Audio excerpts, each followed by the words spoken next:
Hello dear friends, I am Kanchan Chandra.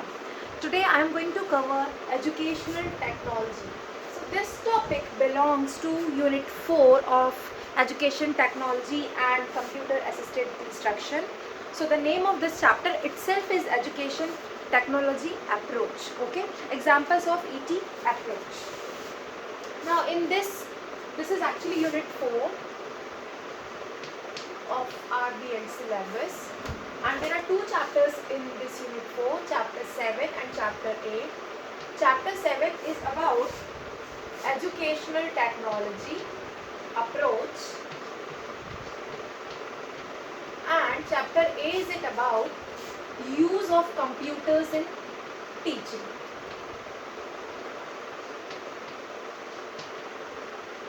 Okay, so this is how the distribution of the chapter is. So today we are going to see ET approach, which is a part of this unit. Now, education technology. There are two words in this, education and technology. So education technology is mainly use of technology. So we use the technology where? In the field of education. The technology is used in the field of education. Now, how can you use the technology in the field of education? So,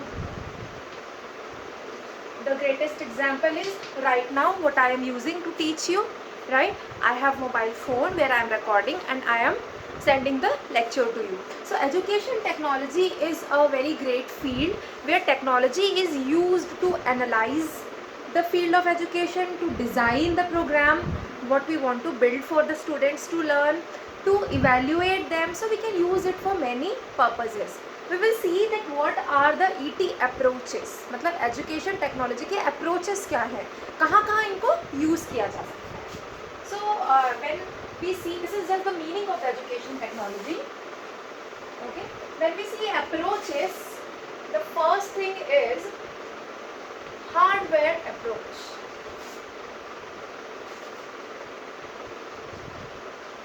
Hardware approach. Now what is hardware approach? When you use technology to make some hardwares, and that hardware will be used in education. So technology is used to make hardware like TV, okay, like computers, like the mobile phone, like the tablets, and all these hardwares are used in the education. So this is hardware approach. If you have understood it, then you can find many other examples as well. So hardware is basically what you can touch, right? You can feel, it is hard. Now the other one is software approach. Software is built into the hardware. You cannot touch the software, right? Software approach. Now software examples are the apps which we use to teach, right? They are the softwares. Softwares are used to make that app. That app is not a physical thing which is present here. It is in a system, in any of the hardwares. Then newspapers. Newspaper is the print is physical, but the material which is printed in it, it also has logic behind it, right? कौन से page पे games की news होना चाहिए, कौन से page पे political news होना चाहिए, कौन से पेज पे हमें बच्चों की न्यूज़ देना चाहिए, right? So which kind of news become more popular. So उसके पीछे जो है that is a software. So that is also software approach. So software approach mainly क्या है कि किसी भी चीज़ के पीछे, कोई भी एजुकेशन के पीछे अगर सॉफ्टवेयर का यूज़ किया जाए, सॉफ्टवेयर टेक्नोलॉजी का, तो उसको कहते हैं software approach. You can write apps and maybe newspapers in it. So but we have to take care that newspapers, the material which is printed, that is using the software, okay, not the actual newspaper. Then the third one is systems approach. Now what is a system?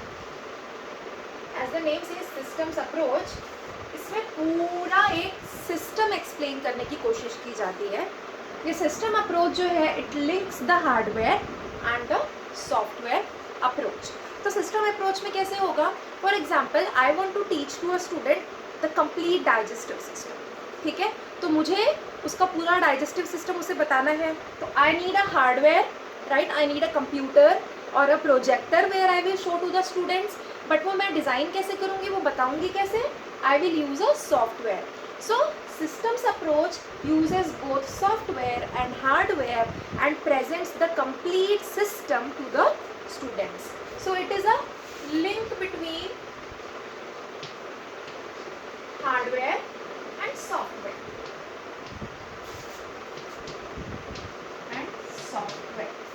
Fine. Now the fourth one. Fourth one जो है इस chapter के लिए बहुत important है, क्योंकि ये पूरे चैप्टर में फोर्थ वाले को ही एक्सप्लेन किया गया है. The fourth one is programmed instructions. So in today's lecture mainly I am going to talk about this programmed instructions. So programmed instructions क्या है, अगर हम इसके नेम को ब्रेक करके समझें तो एक प्रोग्राम बना हुआ होता है इंस्ट्रक्शंस के तौर पर, लाइक बहुत सारे सेल्फ इंस्ट्रक्शंस होते हैं और उन सेल्फ इंस्ट्रक्शंस को फॉलो करने के लिए प्रोग्राम बनाया जाता है जिसको स्टूडेंट देखता है और उस चीज़ को करता है. ठीक है, तो इसमें आपको हेल्प करने की ज़रूरत नहीं पड़ती है स्टूडेंट की, स्टूडेंट के सामने खुद ही इंस्ट्रक्शंस आते जाते हैं और वो करता जाता है. So this is programmed instructions, we will see this in detail. फिर चौथा है PSI, इसका फुल फॉर्म है personalized system of instruction. Personalized system of instruction. अब जैसे कि इसमें भी वर्ड आया है system, right, personalised system of instruction. Now इसमें क्या किया जाता है, इंडिविजुअल्स के लिए कस्टमाइज्ड प्लान्स होते हैं और इसमें पूरा पैकेज रेडी किया जाता है. फॉर एग्जांपल एक पूरी एजुकेशनल टेक्नोलॉजी की बुक को अलग अलग मॉड्यूल्स में डिवाइड किया गया और उन मॉड्यूल्स को स्टूडेंट को छोटे छोटे सब टॉपिक्स में प्रोवाइड किया गया ताकि वो अपनी स्पीड से एक एक टॉपिक को देख सके, एक एक टॉपिक को पढ़ सके. फाइन. सो प्रोग्राम्ड इंस्ट्रक्शन जो है वो भी यहाँ पे यूज़ हो रहा है, यहाँ पे प्रोग्राम्ड इंस्ट्रक्शन यूज़ हो रहा है, but this is a complete system. Student is provided with the complete book और कंप्लीट कंटेंट.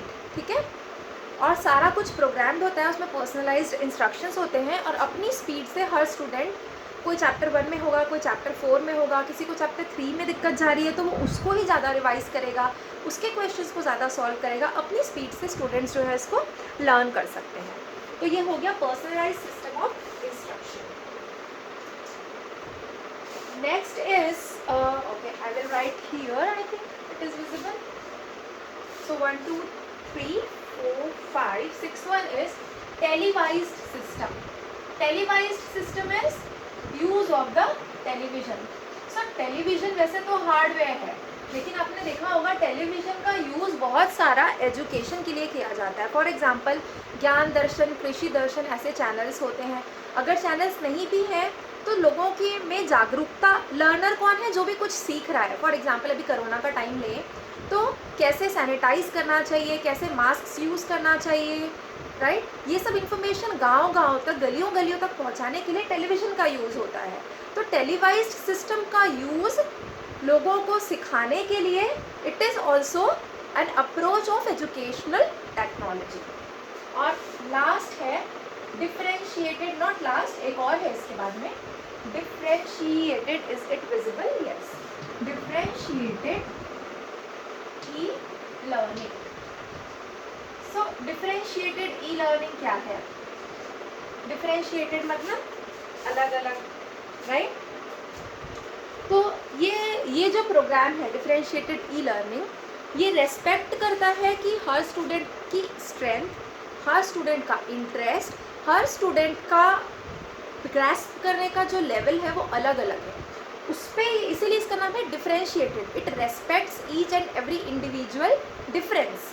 ठीक है, सबके डिफरेंस को रेस्पेक्ट करके ये ई लर्निंग प्लान किया गया है. और इसमें मॉड्यूल्स, सिनारियोज, क्वेश्चंस ये सब प्रोवाइड कर दिए जाते हैं. और जो लर्नर्स होते हैं उनके पास लिंक होती है, और जो लर्नर्स होते हैं they can click on any of the links. For example कोई एक पर्टिकुलर क्वेश्चन है, ठीक है, मुझे उसका आंसर आ गया, लेकिन मुझे और जानना है उसके बारे में, तो उसके बारे में और लिंक्स अवेलेबल हैं. अगर मैं चाहूँ तो मैं उन पर क्लिक करके उसको पढ़ सकती हूँ, ठीक है. लेकिन हो सकता है कोई दूसरा स्टूडेंट है, उसने देरी में तैयारी शुरू की है, उसके पास टाइम नहीं है, उसको वो नहीं पढ़ना, उसको सिर्फ ये इसका आंसर जानना है और उसको आगे बढ़ जाना है, तो वो स्टूडेंट वैसा कर सकता है. तो इसमें हर स्टूडेंट जो है अपने हिसाब से कर सकता है, ठीक है, स्किप करके, या फिर एक चीज़ के लिए 5-6 चीज़ें अवेलेबल हैं. कोई अपने इंटरेस्ट के हिसाब से कोई पर्टिकुलर टॉपिक को ज़्यादा पढ़ सकता है. हो सकता है आपको साइकोलॉजी का जो टॉपिक है उसमें ज़्यादा इंटरेस्ट है, तो आप उसके 6 लिंक्स को जाके ट्राई करेंगे. लेकिन अगर आपको लग रहा है कि मेरे पास टाइम नहीं है, मुझे सोशियोलॉजी बोर हो रहा है, तो आप उसके सिर्फ 2 ही लिंक्स पढ़ के ओके मेरा एग्ज़ाम इतने में हो जाएगा, यू विल कम बैक. सो वो डिफरेंशिएटेड ई लर्निंग जो है आपको इस तरीके से फ्रीडम देता है कि you can click on the links if your interest is there. Okay, so this is differentiated e-learning. Sorry for the okay, fine. And the last one is Educom's Smart Class. Educom, so Educom एक company है, इन्होंने smart class launch किया है. Smart class क्या है? Schools में softwares होते हैं और सारी क्लासेस आपस में कनेक्टेड होती हैं, एक सर्वर को कनेक्टेड होती हैं, और प्रोजेक्टर्स होते हैं, और उसमें मॉड्यूल्स होते हैं स्मार्ट क्लास के, ठीक है. तो हार्डवेयर हो गया ये सब जो मैंने बताया, और स्मार्ट क्लास मॉड्यूल होता है, तो उसमें आप जाके आपको आपकी सारी टेक्स्ट बुक्स उसमें मिलेंगी एनसीईआरटी की. उसके अलावा भी आपको प्रैक्टिस क्वेश्चंस मिलेंगे, 3D वीडियोस मिलेंगी, कोई भी प्रोसेस को एक्सप्लेन करने की, डाइजेशन को एक्सप्लेन करना है या फोटोसिंथेसिस को एक्सप्लेन, कोई भी चीज़ को एक्सप्लेन करने की 3D वीडियोस मिलेंगी, जिसमें स्टूडेंट जो है वो लर्न कर सकता है. Teacher directly smart class open करता है प्रोजेक्टर पे और स्टूडेंट को वहाँ पर वीडियोस दिखाता है और साथ में समझाता जाता है, ठीक है. तो ये है एडुकॉम्स स्मार्ट क्लास. तो ये सारी जो है ये अप्रोचेस हैं एजुकेशनल टेक्नोलॉजी की. नेक्स्ट लेक्चर में, ये लेक्चर काफ़ी बड़ा हो जाएगा, सो नेक्स्ट लेक्चर में मैं कवर करूँगी about the programme instructions and personalized system of instruction. Till then bye.